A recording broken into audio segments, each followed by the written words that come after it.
those frequencies to place into music to trigger people's emotion. Music is frequency programming. Music is frequency. What frequency are you being fed?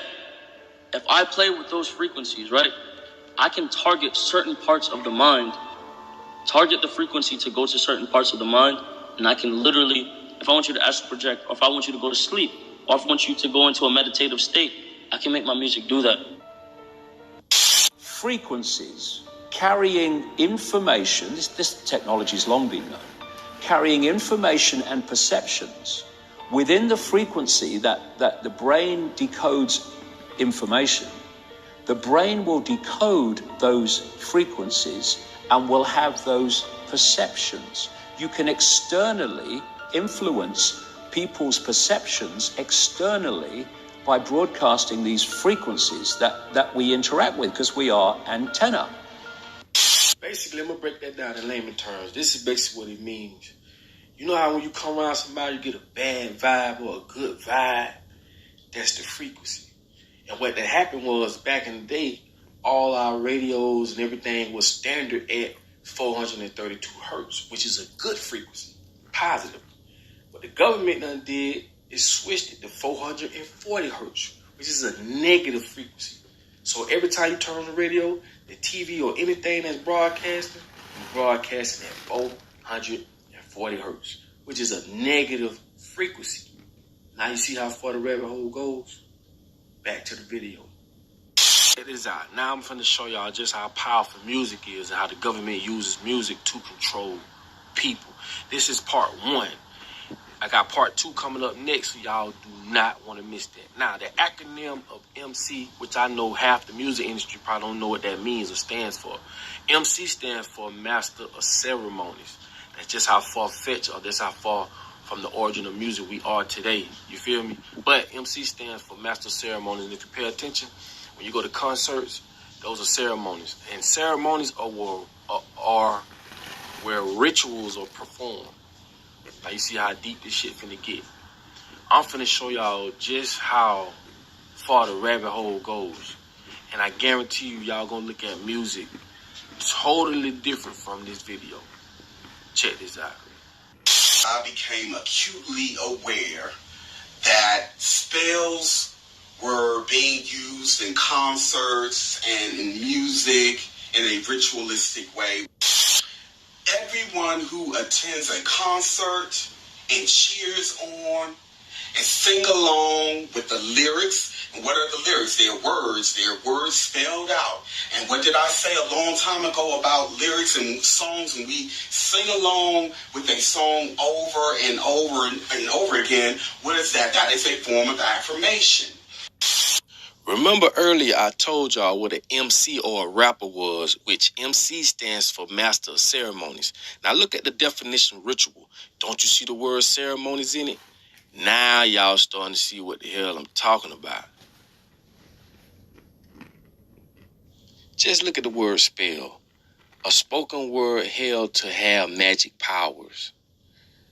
I told y'all words are spells. Look at the definitions.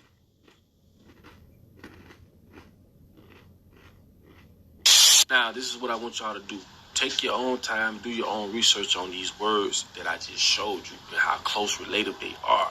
Now, when you pay attention to another concert, when you see them people out there going crazy, pumping their fists, they woo-de-woo-de-woo, man, that's a fucking ritual. That's the type of shit that witches use witchcraft through type shit. You dig what I'm saying? And also, this is why the fucking devil was a musician. How many of y'all knew that? The Pied Piper.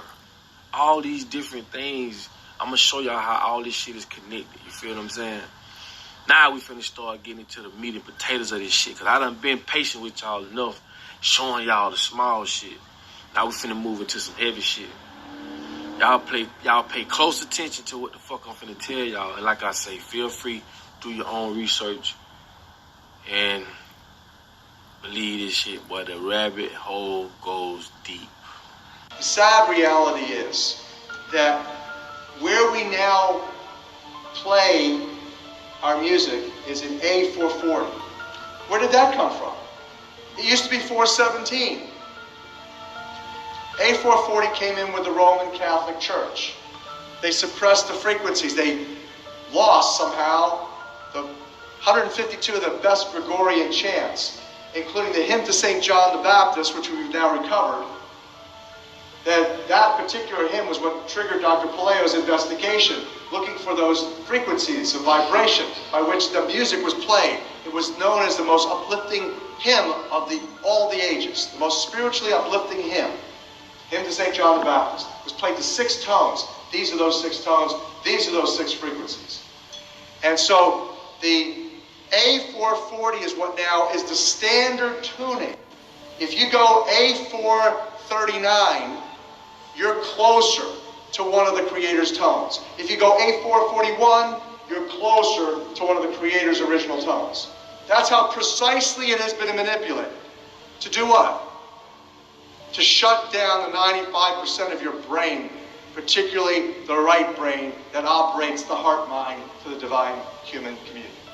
Some decades ago, there was a guy who worked out the frequencies of different emotional states. This is long ago. I mean, it's very, very sophisticated now.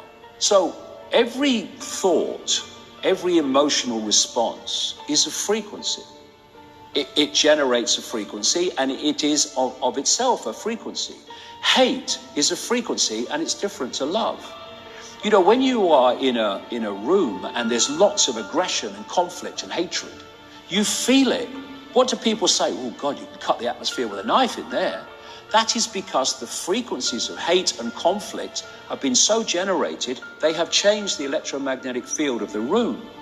When you go driving your car and your channel on the radio is tuned to a station and you're grooving to the music, you love that music. As you get farther and farther away from the broadcasting tower, that music gets static. You start to lose the signal from the clear channel, broadcast, and it gets staticky. When it gets staticky, you get a little annoyed. But you want to listen to it. You really have a heart for that music, so you continue to listen to it for another 10, 15 miles, and suddenly it becomes so annoying that you just get disgusted. You go, ah, and you shut it off. And if you continue to listen to it, you get sick. That's what we're talking about here. Except you don't even know that you've been listening to the static your whole life. You don't even know what the true resonant frequency is because it has been kept from you. Now, of course, to really be effective, we need to use the proper words and phrases, scientifically selected. But that gives you the basic idea. We embed messages just below the threshold of perception, so they can go directly into the subconscious. They can play across a community these frequencies without anyone knowing, and it starts to have an effect, and it starts to build rage, it starts to build anger, and people might not realize why they're feeling it, but they start feeling. And then what they do is they trigger that with an event. Maybe some guy is attacked by the police or something, or somebody's arrested for something they didn't commit, and now there's the trigger. The blue touch paper has been lit of this manufactured frequency-driven rage, and you have mass riots and what have you, and people do things that they wouldn't normally do.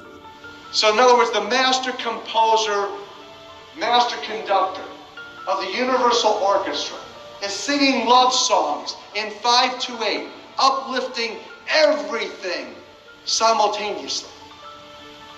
And we're the only species out of tune and accepting static for the clear channel. Do you know that the American military, they've admitted this.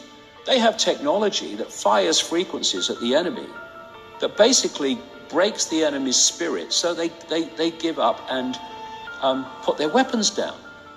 This is the technology we're dealing with.